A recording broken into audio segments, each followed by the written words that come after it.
Hello everyone and welcome back to my YouTube channel. I hope you're all very well. Today I'm going to be doing another tag because the last one went down really well. So today's video will be the TMI tag, or the too much information tag, and I've pulled up a list of questions on my phone, so if you see me looking down, that's why. I'm going to pick and choose a few so this video isn't a mammoth mega long video like the last one. Hopefully it will enable you to get to know me a little better and it will just be a fun one to film and watch.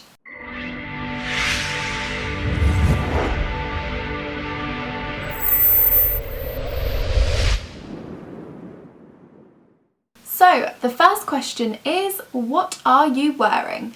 So today I'm wearing this off-the-shoulder top. It's a high neck top by Miss Selfridge. I bought it a couple of weeks ago and absolutely love it. I really like these kind of tops because I find they're very flattering on me. I don't particularly like the tops of my arms, but I don't mind my shoulders. So it's quite a nice way to show off my remaining tan from Mexico that's not really there anymore, and also keep warm, I suppose. Number 2, have you ever been in love? Yes, I am in love at the moment and hopefully will be forever. As I mentioned in my last get to know me video, my boyfriend is called David and you may have seen him on my blog or my Instagram because he crops up quite often. We live together and in this house, this lovely house, and we go on lots of trips together, and yes, I am very much in love. Next question is, how tall are you? I think I answered this one too in my last video, but I am 5'4" or 163 centimeters. So the next question is, how much do you weigh? Which is something you should never ask a girl. To be honest, I've kind of given up with the scales because I can be having a really good day and I get on the scales and it just puts me back down because it tells me something that I didn't think it would. But at the moment, I believe the last time I weighed myself, I weigh 8 stone 8. Do you have any piercings? Yes, I have 2 in my ear and that's about it. I'm really boring. I've never had anything else pierced. Not because I'm afraid of needles or anything like that, but I don't really like needles anyway. Just because I've never really felt the need to get anything else pierced. I don't really wear earrings. And actually the second piercing I had in my ear has closed up because I haven't worn anything in it for so long. So yes, I am a bit boring in the piercing front. How old are you? So I am 23. I was 23 in January and I had a lovely birthday in Disneyland Paris. You can watch the vlog there where I vlogged on my birthday. I always find birthdays, there's a lot of pressure to celebrate and like have an amazing time, and without sounding really ungrateful, I always seem to have a really disappointing birthday. Every year something goes wrong, and I'm not just being a Debbie Downer. Honestly, everything each year goes wrong. This year I thought I'd prevent it by going to Disneyland and being in a really lovely place, and I still managed to fall over onto my face in Planet Hollywood when we were going for lunch. So well done, Scarlett, that was great. A couple of years ago we had our back door broken into on the night before my birthday, so my entirety of my 21st birthday was spent talking to police and letting people in to investigate and take fingerprints, so that was really fun as well. Zodiac sign, is that how you say it? Zodiac sign? Horoscope? I am a Capricorn, apparently. I know they've changed the horoscopes now, so you are the one before, but I am a Capricorn and I definitely feel I fit the criteria for a Capricorn because I'm very stubborn, quite reserved, bossy and hardworking, and I like things my own way and I like to be in control. But there was the hardworking quality in there, which is good. Quality you look for in a partner.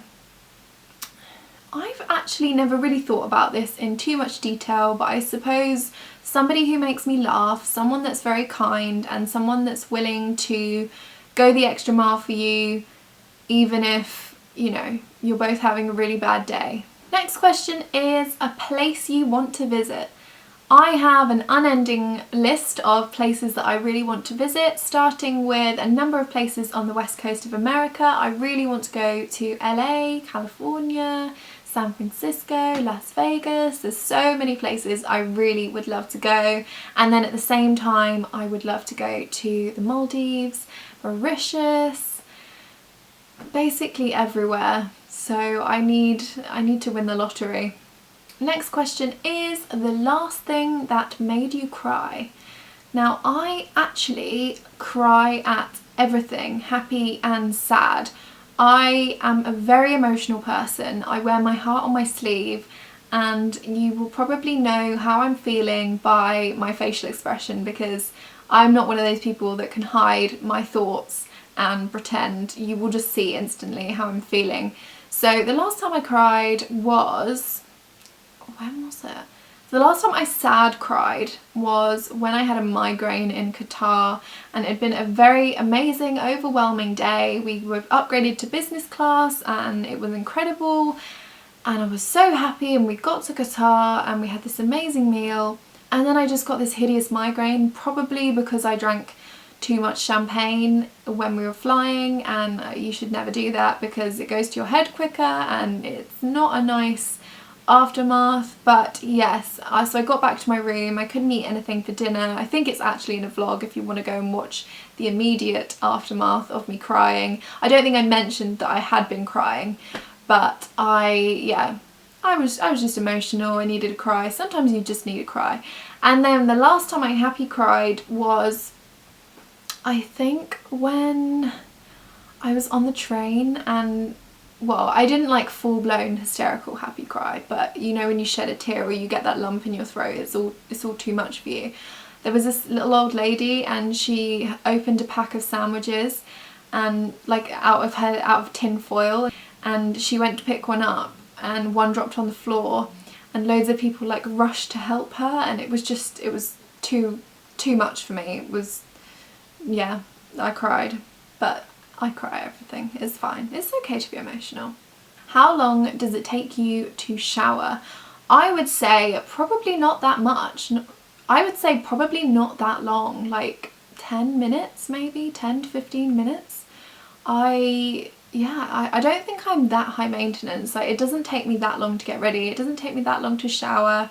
I suppose it depends where you're going, but I like to think that I'm low maintenance. Favourite food?